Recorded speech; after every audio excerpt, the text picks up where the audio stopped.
Good, my fellow savages, welcome back or to my channel. It's your boy Self-Aware Savage, and here we don't keep anything surface level. We go into the deep intricacies of the mind so that way you can understand how your decision making is leading to the life you want or the life you don't. All right, so if that sounds good to you, make sure you hit that subscribe button and let's just get right into it. So for today's video, I want to talk about the struggles of being a small content creator, but also how to overcome them. Because you already know, it's great to have knowledge, but then let's figure out how to apply it so that we can all get better. And so I just want to share some tips on my end that has been working for me, and I have been seeing a lot more traction recently.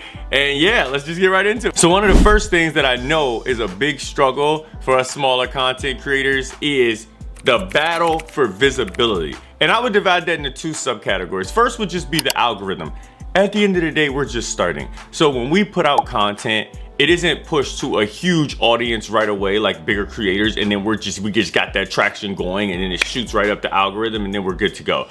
Ours gets sent out to a few people, and then if they swipe away, then a lot of times, like you all probably noticed with like YouTube Shorts, you get stuck at just 400 views. And so that can sometimes be deflating. And then the second one would be discoverability. Because even if you have a fire thumbnail and a fire title, and you put the right tags, and it gets put right on the search page, along with the other bigger creators, your video might have 50 views. The next one has 1.1 million. The next one has 100,000. Let's just be honest. How many times have you found yourself clicking on that video that says 100,000 views instead of the one that says 50? Well, the 50 views most of the time, that's us. We're the ones, being overlooked, and then we just gotta hope that some people check it out someday. You know what I mean? Now, the two ways that I've been combating this is one, using YouTube Studio, okay? Those analytics can literally save your page. I went so long never checking them out, and it might have been some nervousness deep inside of me to not see what was wrong, but that is what's hurting you because we want to grow as content creators. And so I now look at those and I understand how the swipe through rate works. So it's like if 70% of people stay on your video, then the retention increases and it'll be pushed to the algorithm. But if they swipe away and your number's lower, then it won't be pushed.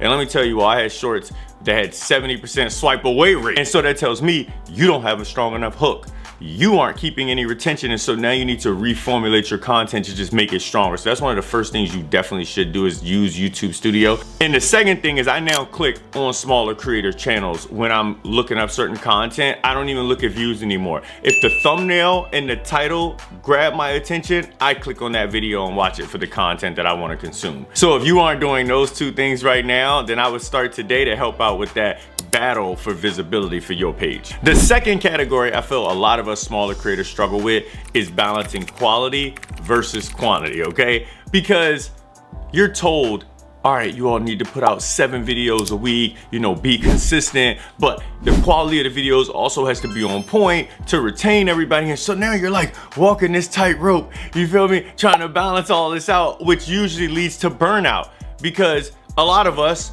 are probably still working your 9-to-5 job as well, and you're trying to become a content creator, and so your time is already limited, but then you need to put out so much for the algorithm, and it just becomes too much over time. And now to combat this, what I have done was created myself my own content schedule that I can stick to.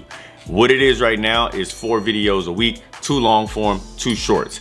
And I even have gotten as granular within the shorts to be like, okay, is it a checklist? Am I just saying a couple lines that's motivational? Is there gonna be B-roll added? I have all of these details mapped out completely, and luckily I have grinded pretty hard in the very beginning to where now my content is even a week ahead of time. So I use the scheduling. And so, because you always know something can come up and something can happen, but the last thing you want to do is miss a week of posting, and then you know how easy it is to miss the next week and miss the next week. And so I would say figure out a content schedule for you that works, that won't allow you to lead to burnout, but also allows you to put out quality content. The third struggle for us content creators is building a community, right? Because at the end of the day, this is why we are chasing our passions and whatever you create content about, is that you wanna have more like-minded people like yourself watching and engaging. And so something that I have done to be able to help with this for myself is I make sure I comment back to everyone, not just a thank you, appreciate you, and that's something I had to change. I read the comment and I articulate back exactly what my thought process is based off what they said. But the second thing that I've done, is I've shifted my mindset from the online mentality of the viewer, right? So if I make a video and it only gets 10, 15 views, I view it as there are 10 or 15 people standing in a room clapping me on right now and just supporting me. Shifting my mindset from just looking at the numbers and comparing them to other people and actually looking at it as people deciding to support me, even if it's only a few, still keeps my passion burning inside and keeps that fire going. And so I would just say for the community portion, also make sure that you're commenting on other people's pages, because if you want support, you also got to give support. And so that'll be all my thoughts around building a community, just because I do know that's a struggle as well, but like it's something that we can actually change just by shifting our mind and some of our actions around it. The fourth struggle for us small content creators is the learning curve, right? You need to be an editor, a graphic designer. You got to understand analytics. I can keep going, but it's a lot, right? When you first are taking this on. And you need to also understand when to post, how to post, what's trending.